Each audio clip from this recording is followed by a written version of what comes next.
జోర్డాన్లో చిక్కుకున్న 12 మంది గల్ఫ్ బాధితులకు బీఆర్ఎస్ అండగా ఉంటుందని భరోసా ఇచ్చారు మాజీ మంత్రి హరీష్ రావు.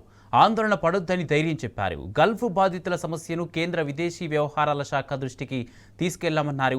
వారిని తెలంగాణకు రప్పించేందుకు అన్ని విధాలా కృషి చేస్తున్నామని అన్నారు. ఈ మేరకు ఉపాధి కోసం తెలంగాణ నుంచి వెళ్లి జోర్డాన్లో చిక్కుకున్న 12 మంది గల్ఫ్ బాధితులతో హరీష్ రావు ఫోన్లో మాట్లాడారు. సమస్య తమ దృష్టికి వచ్చిన వెంటనే రాష్ట్ర ప్రభుత్వంతో పాటు కేంద్ర మంత్రులు కిషన్ రెడ్డి, బండి సంజయ్ దృష్టికి తీసుకెళ్లినట్లు చెప్పారు.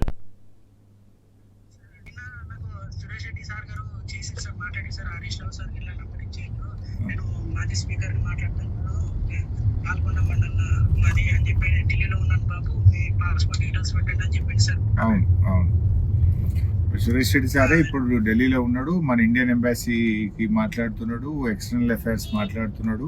నేనే చెప్పిన ఎట్లన్నా మన పిల్లల్ని తీసుకొచ్చుకుందామన్నా కొద్దిగా సీరియస్ తీసుకోండి అంటే పాపం సురేష్ రెడ్డి గారు వారు ఇప్పుడు ఎంపీ, మన బీఆర్ఎస్ పార్టీ రాజ్యసభ ఎంపీ, వారే సీరియస్ తీసుకొని ప్రయత్నం చేస్తున్నారు. అయితే ఇప్పుడు ఆ పెనాల్టీ ఏదో వేస్తారట జనరల్గా, అది తక్కువ చేసి కొద్దిగా తక్కువ పెనాల్టీ వేసేటట్టు చేస్తే ఏదైనా కట్టి మిమ్మల్ని బయటకు తీసుకొచ్చుకుందామని ప్రయత్నం చేస్తున్నాము. ఎక్కువ నేను పర్సూ చేస్తాను. ఆ ప్రదీప్ అగర్వాల్ నంబర్ తీసుకొని కూడా మాట్లాడతాను. మీరు సురేష్ రెడ్డి గారితో ఫోన్లో టచ్లో ఉండండి, మెసేజ్ కానీ ఫోన్ కానీ. నేను కూడా టచ్లో ఉంటాను. వీలైనంత తొందరగా దానికి ఒక పరిష్కారం తీసుకుంటాం.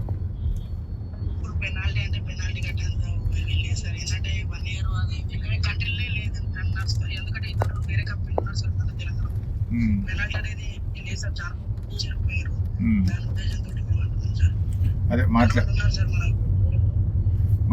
మాట్లాడుతున్నాం బెట్ట, పెనాల్టీ వేయొద్దనే మాట్లాడదాం. ఒకవేళ ఏదన్నా వేసినా తప్పది అనుకుంటే మేము గట్టిగా తీసుకొస్తాం. లేరా బాబు, తొందరపడకు, టెన్షన్ పడకుండా.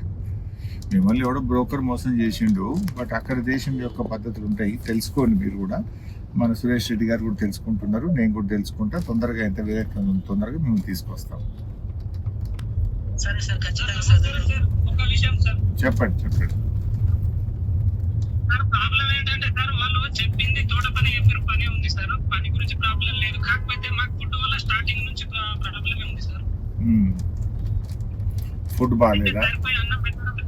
అన్నం పెట్టు సార్. స్టార్టింగ్ 5-6 సంవత్సరాల అబ్బాయి తింటాడు సార్, పగటి అన్నం పెట్టేది, కొద్దికి పెట్టేది, అదే కొలత.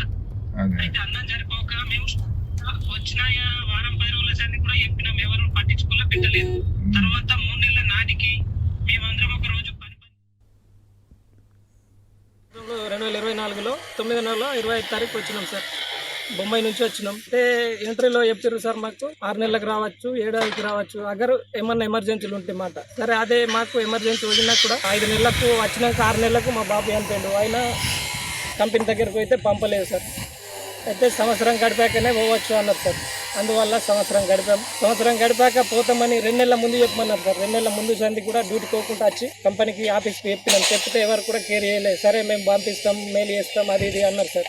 అయినా వీసా పూర్తి అయ్యాక ఆ 2 నెలలు కూడా గడిపాక కూడా పోయినాం. పోతే కూడా లేదు, ఎంఎస్కి కొర్రి, మీకు ఫైన్ కట్టి కొర్రి అని చెప్పి ఇదే అన్నారు సార్. అయితే మా వాళ్ళ ఫైన్ కాదు, ఆల్రెడీ వేరే కంపెనీలలో పోతుర్రు, ఫైన్ లేకుండానే పోతుర్రు సార్. ఇక్కడ జూడంలో మస్తు కంపెనీలు ఉన్నాయి, క్లాసిక్, జియా, వేరే కంపెనీలు. మన వాళ్ళు గుర్తున్న వాళ్ళు ఉన్నారు, 6 నెలలకు పోయిన వాళ్ళు ఉన్నారు, 7 పోయిన వాళ్ళు ఉన్నారు. మీరు 2 ఏళ్ళు చేసేదాకా నడవది, చేయకపోతే 1,50,000 కట్టు, 2 లక్షలు కట్టు అని చెప్పి మమ్మల్ని సతాయిస్తారు సార్. దయచేసి మమ్మల్ని జర సహకరించే పని చేయండి సార్.